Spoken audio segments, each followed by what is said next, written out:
up and coming, right? They want to play melodically, harmoniously. They want to listen, and they don't want to make up new phrases. They want to bounce off old phrases and put them across in a new way, in a different language. But Parker's value a lot of times mostly is in syncopation. He was the master of phrases that syncopated. It's technique, a lot of good technique there. Right, but the key right here is the word jazz does not matter at all. Yeah, I agree. Yeah. Like it's all about words. How many people here, about 30 or something? We have different interpretations of just about every word in the English language. You say jazz to one guy, it's going to mean something. You say jazz to one guy, it's going to mean something. You say classical Indian music to somebody, you're going to think of North Indian classical music and Carnatic music. It doesn't, and you say jazz, but then, what the heck is jazz? I don't know. I can't see jazz anywhere. I don't know what jazz is. It's just a word. And it can be applied to a lot of different things. Music is music. If you say something, if you play something, if you move somebody, if you move yourself, you play music, and that's what matters. It's not how you get to that point. If your talent is to interpret already written music or interpret a very strict tradition, if you really put something into it and if you're expressing something, it's great. That's your way. If you can't remember a single note, if you have a memory dysfunction, but every time you touch an instrument, you create something that is moving. That's it. We're human beings. We have different ways of expressing ourselves. And when you do it, and you mean it, and you are real. That's what matters. That's really good. What's your approach to composition? What's your approach to composition? What do you mean? How do you work out this? Composition is an idea, right? What is your particular way of working out that idea and finally bringing it out, communicating it to an audience? How do you go about the entire process? I don't. There's no such thing. How do you make it good? Composition is just a frame. You can put a frame around anything and just say, oh, that's a composition. Right. It could be a crack in the wall or whatever. But whatever you choose to put the frame around, that's a composition. So it's abstract. No, so we Shakespeare the piece together, right? So we just did whatever felt like we couldn't go about it. We just said it. No, it is like this. There are things. Take a dinner. You start with an appetizer, you have a main course, and then you have a dessert. Why do you do that? It's called tradition. Okay, so we have a reference that is tradition. You're supposed to do this and that. The other thing, it works. It's good to start with a soup, and then you have a really chunky big meat, and then you top it off with something really sweet. Coffee. Yeah, and that kind of coffee, not to forget. So basically, that's it. If you play long enough, you know what feels good. So you can practice this setup. No, this was a song that we ran into. We played this one.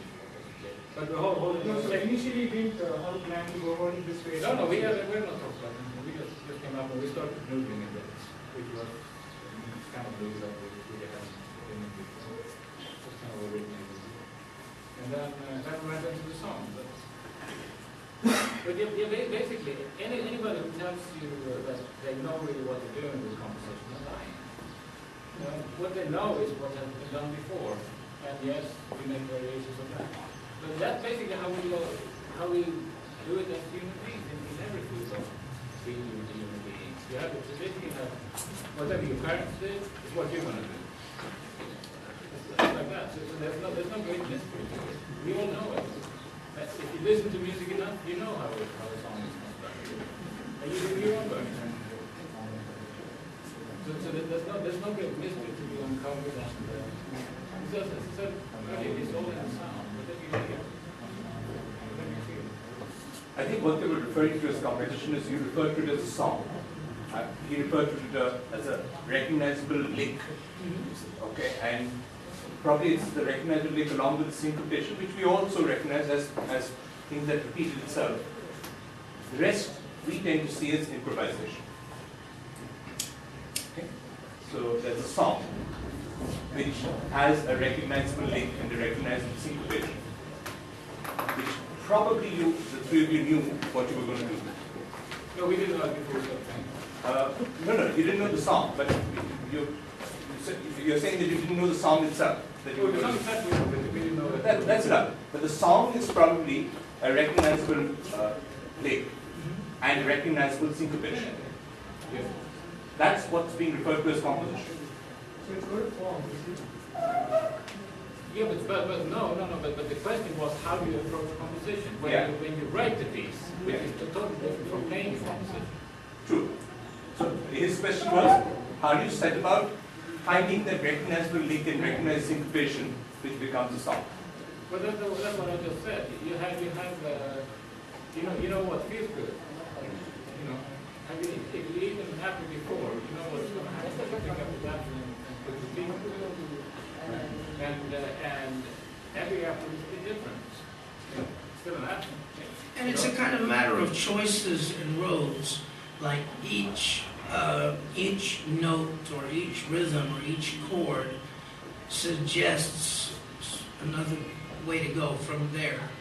So you start with something, and you can, if you want to make something set like you're talking about, in constructing something set like that, you know, it's just which choices you make. It may be this, because in the phenomenon of music and vibration, which is similar to vibration or gravity, or kind of a force that's pre-mankind, you know, it's a gravitational, a vibrational thing. It just happens to be that an octave is an octave and a third is a third. These are like mathematical and physics things that exist. So there is a kind of an unspoken thing about what feels good in music, and there's not really a language for it. In a real, very shorthand way, one can say major scale things are kind of happy sounding, and minor are kind of sad sounding. You know, and then also in what I've read about in Indian music with the different rags, you know, maybe sometimes they will express, or people will talk about them expressing something a little more detailed than that. But the shorthand is that. But there is a whole other language, and we don't really have words for it, you know. But what we do is in constructing something like that, you can go here, and then that suggests something else. It suggests and so you can have a choice. You can go with what it suggests the strongest, or you can go with what's not suggested at all. And it has to become a balance to feel good again between what's expected and what's unexpected. If it's always unexpected, then it might not feel good to oneself, or it might lose the listener, because every time it's taking an unexpected turn. And it reaches a point of diminishing return, because then it's not surprising anymore, because it's surprising all the time.